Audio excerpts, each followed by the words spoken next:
وعلى آلك وأصحابك يا نور الله نویت سنت الاعتکاف۔ پیارے پیارے اسلامی بھائیوں، الحمدللہ عز و جل ایک بار پھر جمعے کے دن نماز جمعہ ادا کرنے اور نماز جمعہ سے پہلے کے بیان میں ہم سب موجود ہیں۔ رب کریم ہم سب کا جمع ہونا اپنی بارگاہ میں قبول فرمائے، آج کے دن کی برکتیں ہم سب کو نصیب فرمائے۔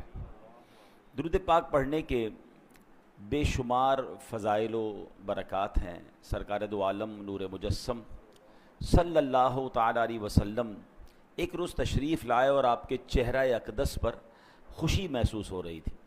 فرمایا میرے پاس جبریل امین علیہ السلام تشریف لائے، اللہ پاک کا پیغام دیا کہ اے محمد مصطفیٰ صلی اللہ تعالیٰ علیہ وسلم، کیا آپ اس بات پر راضی ہیں کہ آپ کی امت میں سے کوئی آپ پر درود بھیجے تو میں اس پر 10 رحمتیں نازل کروں، اور آپ کا امتی آپ پر سلام پڑھے تو میں اس پر 10 بار سلام پڑھوں۔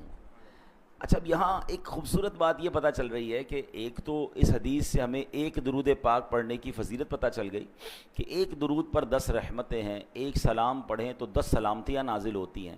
مگر ایک اور خوبصورت بات یہ پتہ چلی کہ سرکار دو عالم صلی اللہ تعالیٰ علیہ وسلم کا ہم گناہ گاروں سے پیار کیسا ہے کہ درود کون پڑھے گا؟ ذرا جواب دیجئے۔ ہم پڑھیں گے۔ رحمتیں کس پر نازل ہوں گی؟ ہم پر نازل ہوں گی۔ ہم اگر سلام پڑھیں گے تو سلامتی کس پر نازل ہوگی؟ ہم پر۔ اور خوش کون ہو رہا ہے؟ نبی پاک راضی ہو رہے ہیں۔ یہ ذرا سمجھیے گا، کسی اپنے کو تحفہ ملے، کسی اپنے کو انعام ملے تو خوشی ہوتی ہے نا۔ تو نبی پاک اپنی امت سے کتنا اٹیچڈ ہیں اور کتنا محبت فرماتے ہیں کہ خوشی مل رہی ہے کہ میری امت مجھ پر درود پڑے گی تو ان پر رحمتیں نازل ہو جائیں گی۔ تو یہ پتہ چلنا چاہیے کہ سرکار دو عالم علیہ الصلوۃ والسلام ہماری نیکیوں سے، ہماری اچھی باتوں سے بھی راضی ہوتے ہیں کہ میری امت اچھے اعمال کر رہی ہے اور وہ جنت میں جائیں گے۔ تو ہمیں نبی پاک علیہ الصلوۃ والسلام کی رضا کے لیے بھی درود پاک بھی پڑھنا ہے، خوب نیکیاں بھی کرنی ہیں، اور اپنے آپ کو انشاءاللہ گناہوں سے محفوظ بھی رکھنا ہے۔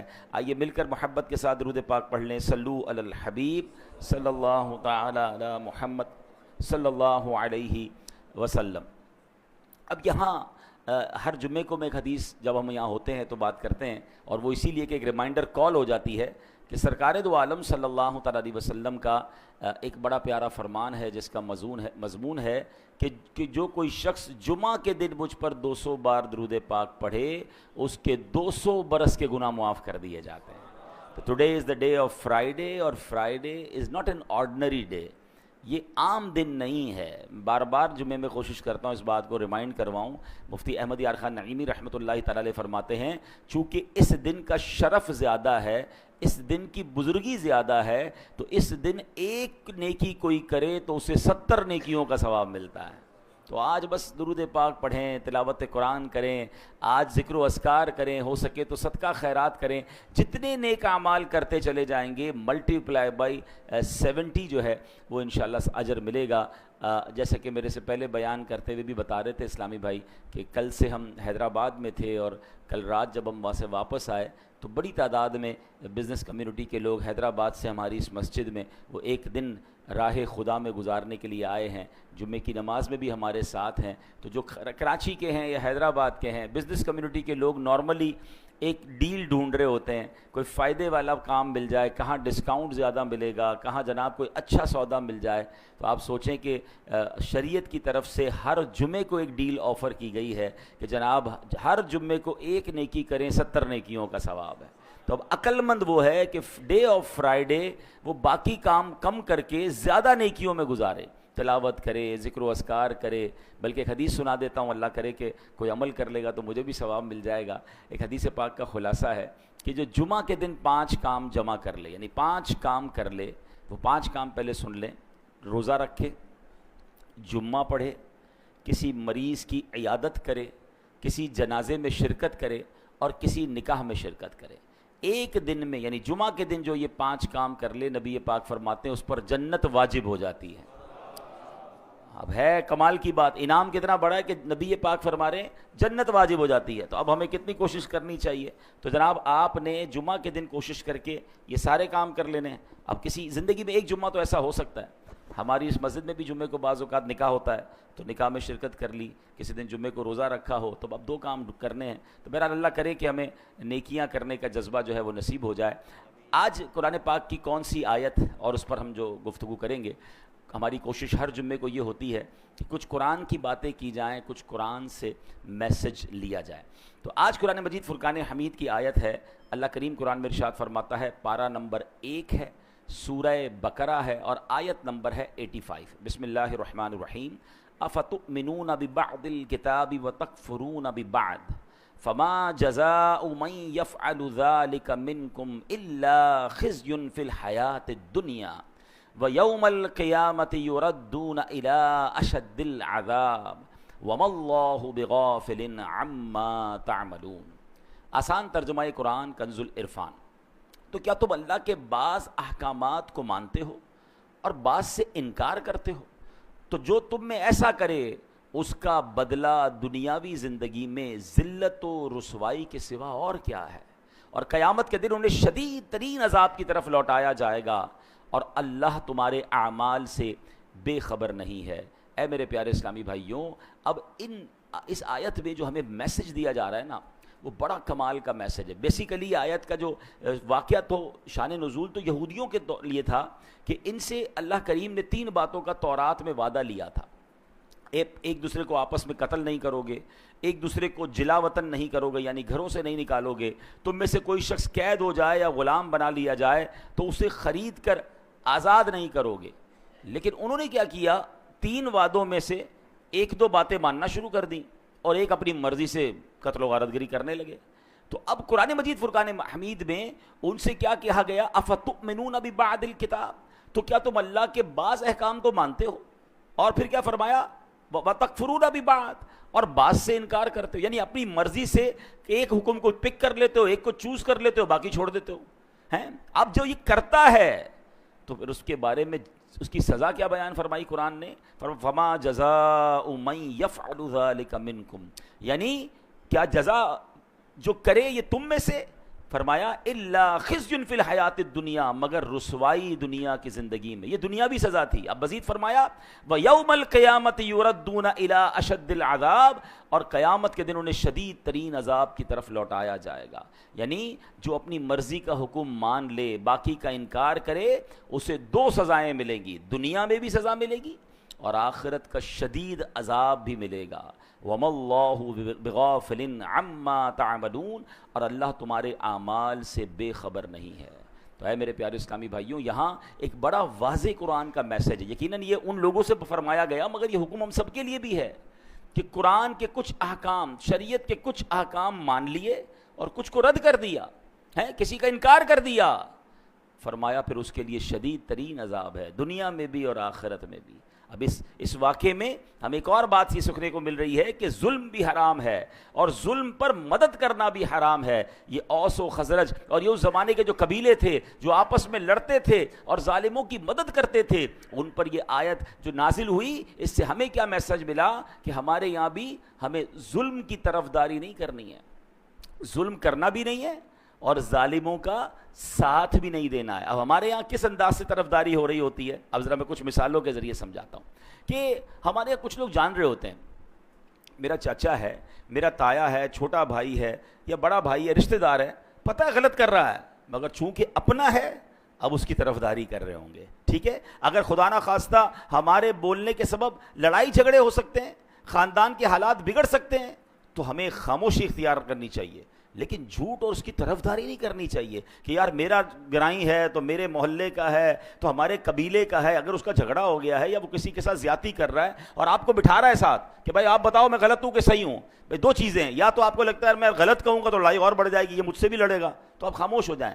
مگر یہ نہ کہے کہ ہاں تم صحیح ہو. بھائی یہ میرا رشتہ دار بالکل ٹھیک کہہ رہا ہے. آپ کو فیصلہ انصاف کا کرنا ہے, آپ کو طرفداری ظالم کی نہیں کرنی ہے, کیونکہ یہی وہ غلطی ہے کہ کچھ قرآن کے احکام کو مان رہے ہیں اور کچھ جناب چھوڑ رہے ہیں. آگے سنیے, اب پارٹنر ہوتے ہیں دو, مل کر کام کر رہے ہیں, ہمیں پتہ ہے یار یہ پارٹنر ہے میرا, مگر یہ سامنے والے گاہک سے بات ٹھیک نہیں کر رہا ہے, یہ جھوٹ بول رہا ہے, یہ جھوٹ بول کے سودا بیچ رہا ہے, اور اس نے ابھی سود پہ پیسے لیے ہیں, یا فلاں غلط کام کیا ہے. ہم کہتے ہیں یار اب اس کی غلط اس کو کہیں گے تو کمپنی بیٹھ جائے گی.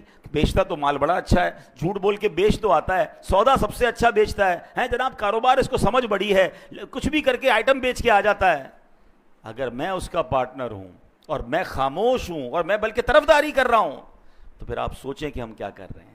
ہاں, ہمیں ایسے یا تو پارٹنر رکھنے نہیں چاہیے جو حرام کما رہے ہیں, کیونکہ قیامت کے دن ہم اگر اس کے پارٹنر ہیں تو اس کے حرام کاموں کا جواب بھی دینا پڑ جائے گا نا.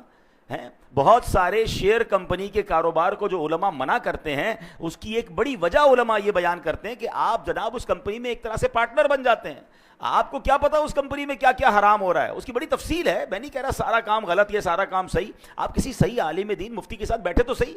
پارٹنر بننا آسان نہیں ہے کسی کا. اب اگر آپ کسی بھی چیز کے پارٹنر ہیں تو اس کے اچھے کے بھی پارٹنر ہیں, اس کے برے کے بھی پارٹنر بن گیا.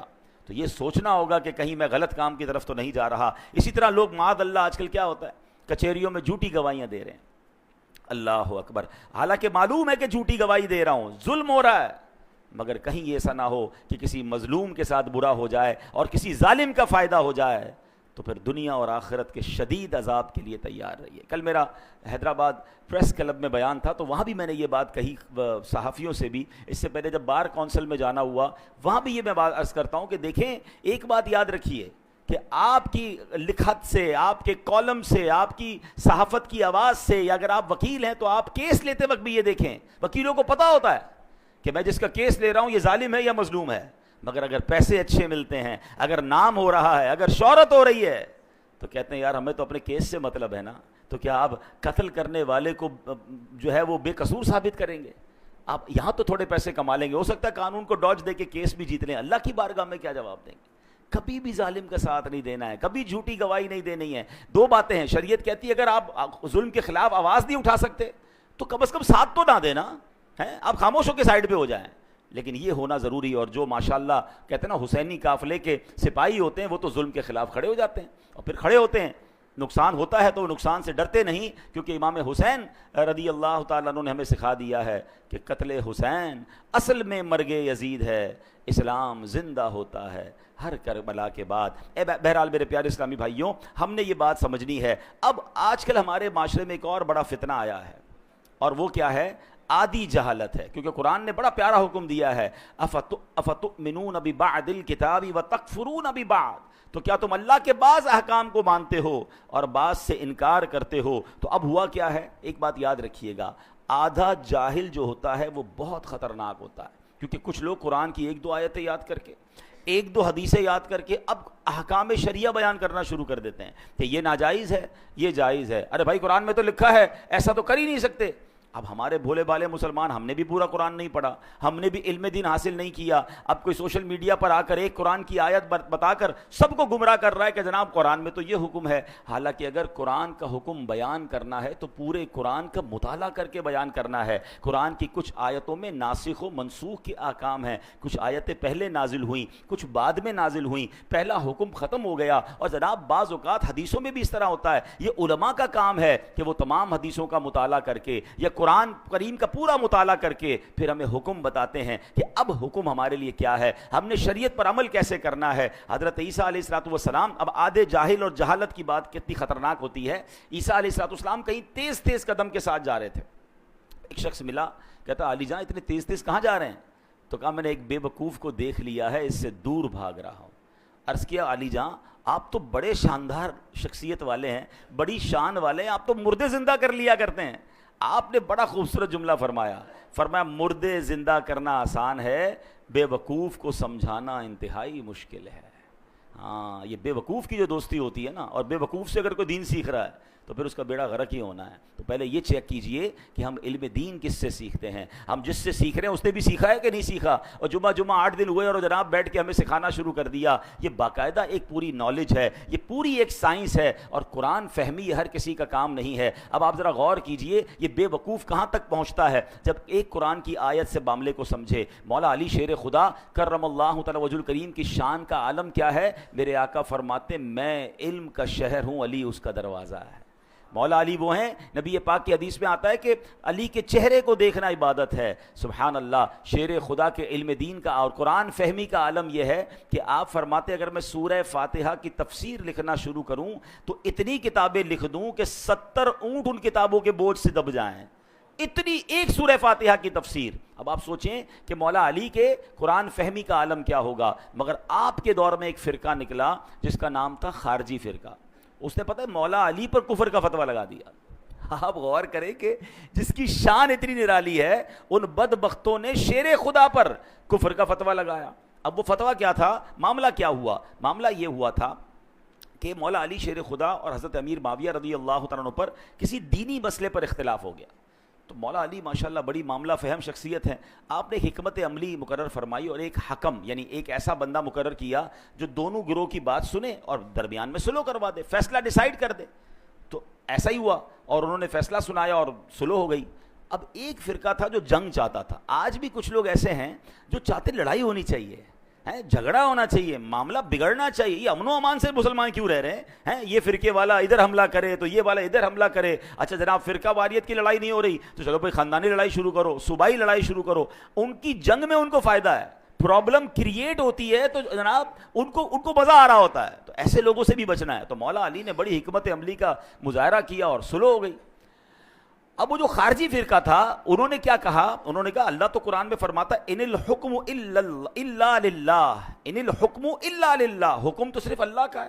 مولا علی نے بندے کو ثالث بنا دیا, اس کے ذریعے فیصلہ کروا دیا, یہ تو کفر ہو گیا. آپ دیکھیں ایک قرآن کی آیت, اس کا ایک جز, اس سے اپنی عقل سے فیصلہ کیا اور جناب شور مچانا شروع کر دیا. اللہ اکبر. میرے شیر خدا مولا علی کا تدبر دیکھیں, آپ کی جناب صبر کا مقام دیکھیں. آپ تو اس قدر عظیم ہستی ہیں کہ آپ حکم فرماتے نہ جانے کیا ہو جاتا. آپ نے پھر صلح کی طرف بات آگے بڑھائی. آپ نے جو ترجمان القرآن ہیں عبداللہ ابن عباس رضی اللہ تعالیٰ عنہ, کمال کا قرآن کا علم تھا, ان کو بھیجا کہ جا کے ذرا ان کو سمجھائیں. حضرت عبداللہ ابن عباس ان کے پاس گئے, کہا بتائیے کیا مسئلہ ہے. وہ کہتے مسئلہ یہ اللہ کے سوا تو کوئی حکم بن نہیں سکتا, کوئی فیصلہ کر نہیں سکتا. یہ مولا علی نے انسان کو یہ حکم کیسے دے دیا؟ تو جناب معاذ اللہ یہ کفر ہو گیا. اللہ اکبر. اب سنیے گا حضرت عبداللہ ابن عباس کا جواب بھی, اور آج کل کے دور میں یہ جو آدھی جہالت پھیلانے والے ہیں ان کو بھی آپ نے جو ہے وہ سمجھنا ہے. انہوں نے کہا کیا تم نے سورہ مائدہ کی آیت نمبر 95 کی تلاوت نہیں کی ہے؟ اگر حالت احرام میں, اللہ کیا فرماتا ہے, اگر کوئی حالت احرام میں کسی جانور کو مار دے, مثلا کسی نے خرگوش کو مار دیا, اب حکم یہ ہے کہ اس جانور کی قیمت صدقہ کرے. جس قیمت کا جانور اس نے مارا ہے احرام کی حالت میں, اس کی قیمت کو صدقہ کرے. اب سوال یہ کہ پتہ کیسے چلے کہ جناب یہ قیمت کتنی تھی جانور کی, یا خرگوش مار دیا یا کوئی بھی جانور, اس کی قیمت کیا تھی؟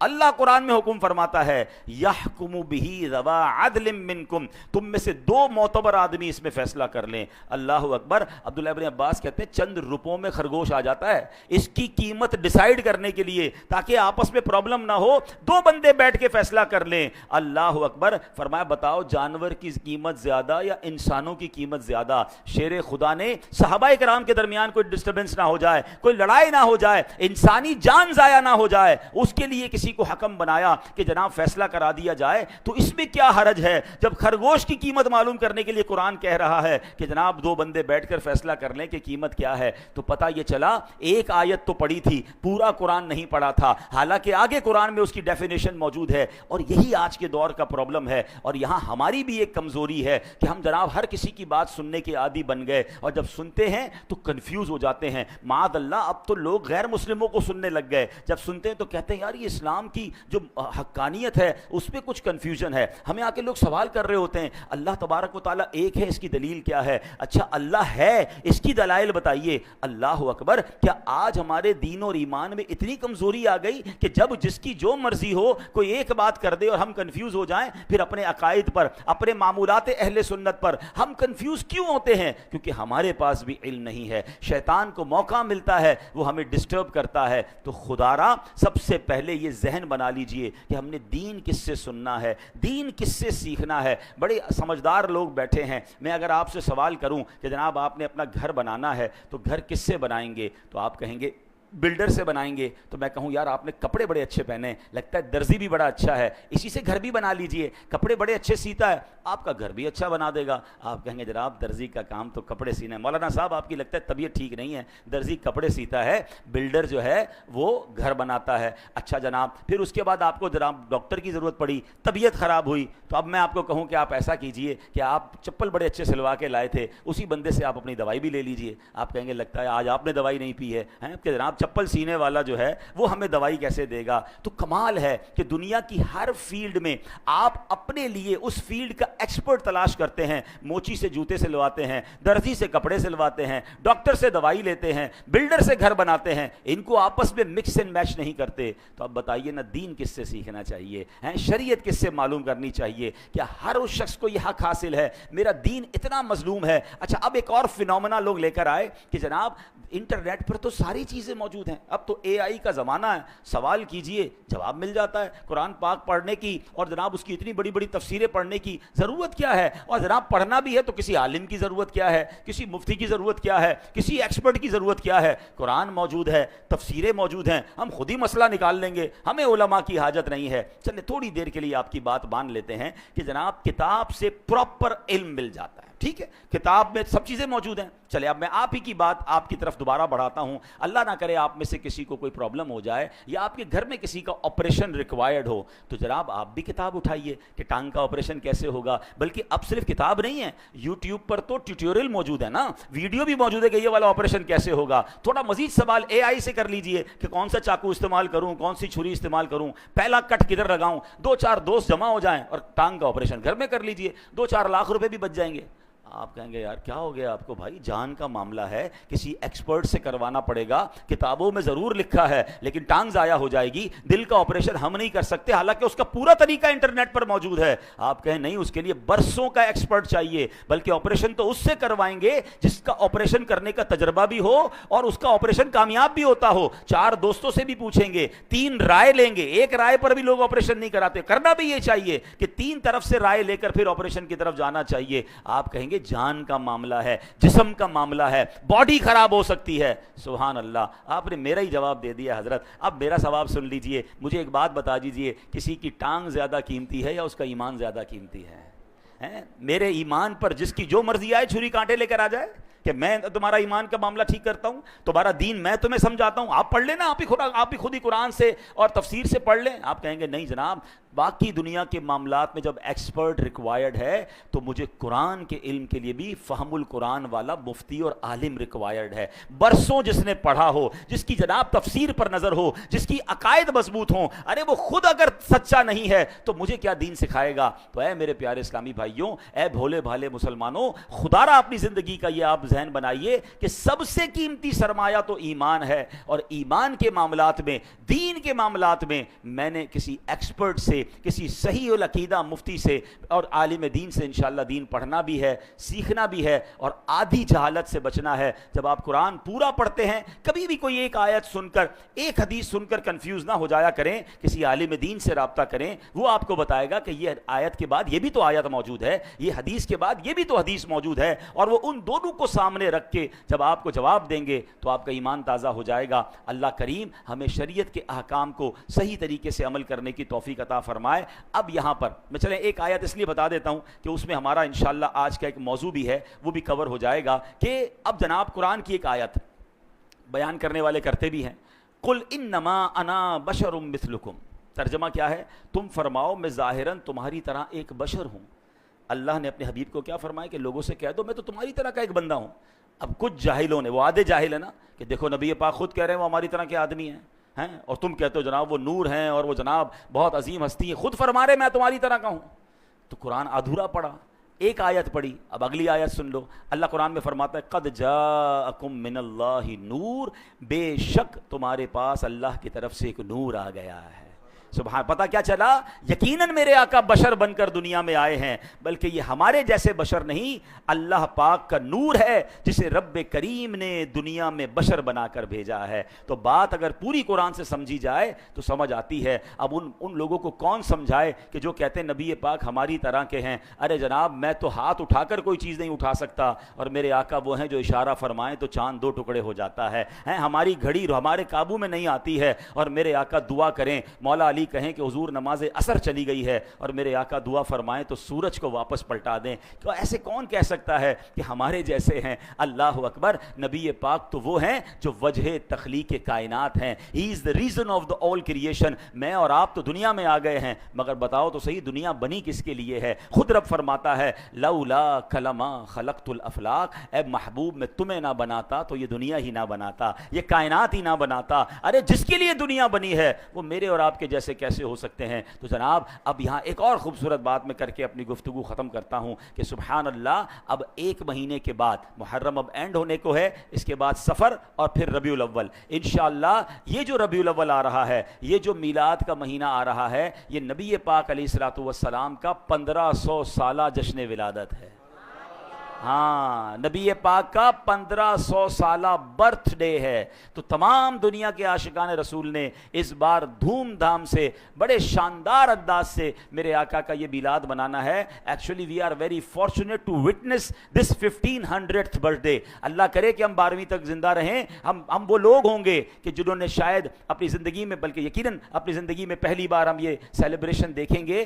ہمارے پہلے والوں نے بھی 1500 سال ہوتے نہیں دیکھے، ہمارے بعد والے بھی نہیں دیکھیں گے. اگر اللہ ہمیں یہ موقع نصیب کر رہا ہے تو اس کو بڑے شان کے ساتھ اپنے گھر سجانے ہیں، اپنے محلے کو سجانا ہے، اپنے اداروں میں پروگرام کیجئے. جس اچھے انداز سے، اگر آپ کسی کمپنی میں ہیں تو 15% ڈسکاؤنٹ کیجئے اور لکھیے اپنی ویب سائٹ اور سوشل میڈیا پر کہ اس لیے ہم یہ ڈسکاؤنٹ آفر کر رہے ہیں، یا اس لیے جناب ہم یہ فیور دے رہے ہیں کہ میرے آقا علیہ الصلوۃ والسلام کا، جناب خاتم النبیین کا 1500 سالہ یوم ولادت آ رہا ہے. تو اس شاندار انداز سے جو اس میں آپ بہتری کے کام کر سکتے ہیں، حرام اور ناجائز کام سے خوشی نہیں بنائی جاتی، جائز طریقوں سے انشاءاللہ ہم اس پر کام کریں گے. انشاءاللہ جمعے کے بیانات میں آگے جا کے انشاءاللہ نیت ہے میں آپ کو کچھ آئیڈیاز بھی بتاؤں گا کہ آپ کون کون سے کام کیجئے کہ اس سے پوری دنیا میں میسج جائے. دعوت اسلامی کی طرف سے انشاءاللہ فاؤنڈر آف دعوت اسلامی مولانا ریاض قادری صاحب کی طرف سے تمام مسلم ممالک کے سربراہان کو انشاءاللہ ہم خطوط لکھ رہے ہیں کہ آپ اپنے اپنے ممالک میں بھی اس بار 1500 سالہ جشن ولادت شاندار انداز میں منائیں. تو انشاءاللہ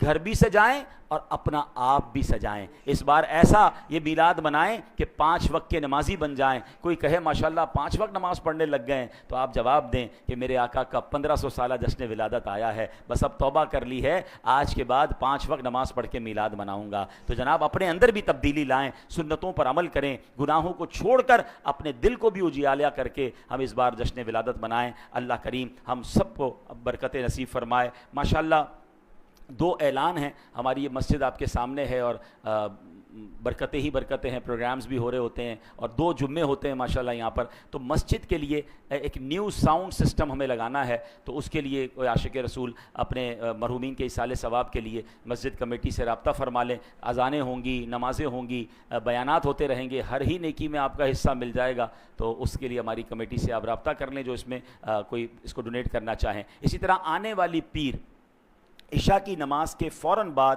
30 منٹ کے لیے تجوید و عربی گرامر کلاس ہوگی. تو جو اس علاقے کے رہنے والے ہیں 30 منٹس کے لیے عشاء کی نماز کے بعد بیٹھیں، عربی سیکھیں گے. تو لغت القرآن ہے، لغت الجنہ ہے، اور ہاں لغت الحبیب علیہ الصلوۃ والسلام بھی ہے. تو عربی سیکھنا بڑی برکت والی بات ہے. اللہ پاک عمل کی توفیق عطا فرمائے. آمین بجاہ النبی الامین صلی اللہ علیہ وسلم.